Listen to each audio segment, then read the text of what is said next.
Kidney और gall bladder stone के खात्मे का जरिया, फिर से पथरी न होने का मुकम्मल इलाज। आज ही तशरीफ लाएं R&S यूनानी pharmacy, first floor, syndicate bank, Bahadurpura x road, Hyderabad. अस्सलाम वालेकुम नाज़रीन, आइए नज़र डालते हैं देश की राजधानी नई दिल्ली और उत्तर प्रदेश से कुछ खास खबरों पर।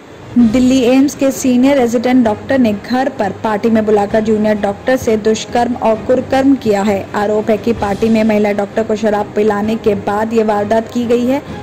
दक्षिण जिला पुलिस अधिकारियों के अनुसार बताया जा रहा है कि आरोपी डॉक्टर एम्स के लैब मेडिसिन विभाग में सीनियर रेजिडेंट डॉक्टर है और वो अपनी फैमिली के साथ हौसखास इलाके में रहता है और पीड़िता भी एम्स में जूनियर रेजिडेंट डॉक्टर है। पीड़िता ने पुलिस को दी शिकायत में कहा है कि आरोपी डॉक्टर ने 10 अक्टूबर को अपने घर पर पार्टी दी थी। पार्टी में शराब भी परोसी गई थी। आरोप है कि पीड़िता को जबरदस्ती शराब पिला दी गई और शराब पिलाने के बाद पीड़िता को नशा हो गया और वो डॉक्टर के घर पर ही रुक गई। आरोप है कि शराब के नशे में आरोपी डॉक्टर ने वारदात को अंजाम दिया। अगले दिन होश आने पर पीड़िता ने इसका विरोध किया। आरोपी डॉक्टर ने जान से मारने की भी धमकी दी। पीड़िता ने इसकी शिकायत हौसखास थाना पुलिस को दी है। हौसखास पुलिस ने मामला दर्ज करके जांच भी शुरू कर दी है। पुलिस अधिकारियों का कहना है कि मामले की जांच की जा रही है। आरोपी डॉक्टर को जल्द ही गिरफ्तार कर लिया जाएगा। साथ ही बताया जा रहा है कि मेडिकल जांच में वारदात की पुष्टि भी हो गई है। हालांकि शिकायत मिलने के 2 दिन बाद तक भी आरोपी डॉक्टर को गिरफ्तार नहीं किया गया है। मॉनसून की पूरी तरह से विदाई के बाद अब दिल्ली एनसीआर की हवा बिगड़ने की राह पर बढ़ रही है। इस कड़ी में एनसीआर के 3 शहर गाजियाबाद, ग्रेटर नोएडा और फरीदाबाद की हवा खराब श्रेणी में दर्ज की गई है। केंद्रीय प्रदूषण नियंत्रण बोर्ड यानी CPCB के मुताबिक गुरुवार को दिल्ली का औसत वायु गुणवत्ता सूचकांक 182 दर्ज किया गया है। इसके अलावा फरीदाबाद का 222, गाजियाबाद का 223, ग्रेटर नोएडा का 214, गुरुग्राम का 172 और नोएडा का AQI 188 रहा। बताया जा रहा है कि रेगिस्तान इलाकों से आने वाली धूल भरी हवाओं की वजह से दिल्ली एनसीआर की हवा बिगड़ी हुई है। अगले 3 दिनों तक इसमें बदलाव की संभावना भी नहीं है। बीते 24 घंटे में हवा में PM10 का लेवल 188 माइक्रोग्राम प्रति घन मीटर और PM2.5 का लेवल 78 माइक्रोग्राम प्रति घन मीटर दर्ज किया गया है। साथ ही दिल्ली के मौसम में इन दिनों हल्का बदलाव शुरू हो गया है। इस कड़ी में न्यूनतम तापमान सामान्य के बराबर दर्ज किया गया है। तो वहीं अगले 3 दिनों तक तापमान में कमी आने की संभावना है। साथ ही शनिवार से दिल्ली में बारिश का नया दौर शुरू होने की भी उम्मीद बनी हुई है। तो वहीं मौसम विशेषज्ञों का ये भी मानना है कि इसके बाद से दिल्ली के मौसम पर हल्की सर्दी का रंग चढ़ने लगेगा। बाहरी दिल्ली में हैरान करने वाला मामला सामने आया है। नमस्कार ना करने पर 3 शख्स नमस्कार ना करने वाले शख्स पर भड़क गए। नाराजगी में उसने युवक का घर तक पीछा किया और दरवाजा तोड़कर उसके घर में तक घुस गए। इस मामले में पुलिस को दी गई नामजद शिकायत में समता विहार का रहने वाला पीड़ित जयप्रकाश ने बताया कि 12 अक्टूबर की रात वो काम करने के बाद बाइक से घर वापस लौट रहा था।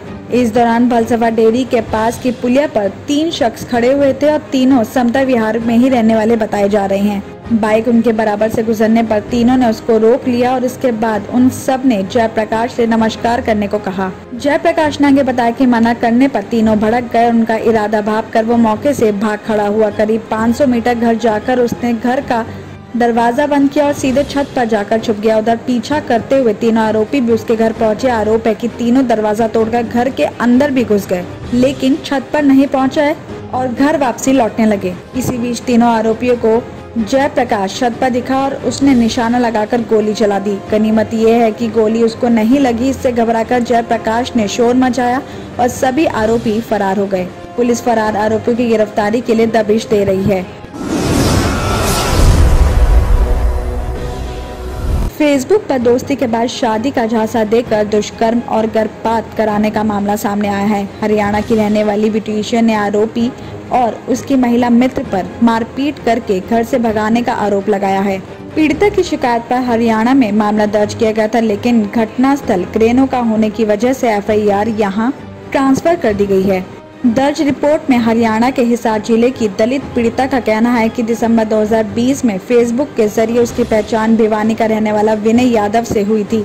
पीड़िता उस दौरान ब्यूटी पार्लर में काम करती थी और पीड़िता का आरोप है कि शादी का झांसा देकर विनय उसे ग्रेटर नोएडा के एक फ्लैट में ले आया। आरोपी ने उसे कई महीने तक वहां रखा और बिजनेस करने का झांसा देकर पीड़िता से 2,40,000 रुपए भी हड़प लिए और इस दौरान आरोपी ने उसके साथ दुष्कर्म भी किया, जिसके बाद वो गर्भवती हो गई। आरोप है कि अप्रैल 2021 में विनय हिसार के पीड़िता के घर पहुंचा और शादी का झांसा देकर गर्भपात करवा दिया।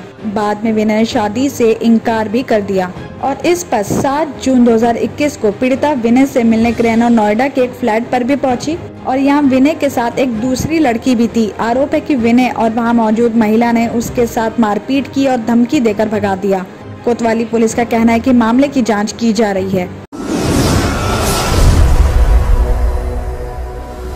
किडनी के अमराज से परेशान मायूस लोगों के लिए खुशखबरी। R&S यूनानी फार्मेसी किडनी और गॉल ब्लैडर स्टोन के खात्मे का जरिया। अब UNI स्टोन कैप्सूल्स के जरिए खात्मा कीजिए। No operation, no side effects, 100% result. सिर्फ UNI स्टोन कैप्सूल से मुस्तहिक लोगों के लिए खुसूसी रियायत। फिर से पथरी न होने का मुकम्मल इलाज। दर्द, कॉन्स्टिपेशन और पुराने कब्ज से निजात पाइए। आज ही तशरीफ लाएं। R&S यूनानी pharmacy, first floor, syndicate bank, Bahadurpura X road, Hyderabad. Contact 9703 939 436 9063 383760।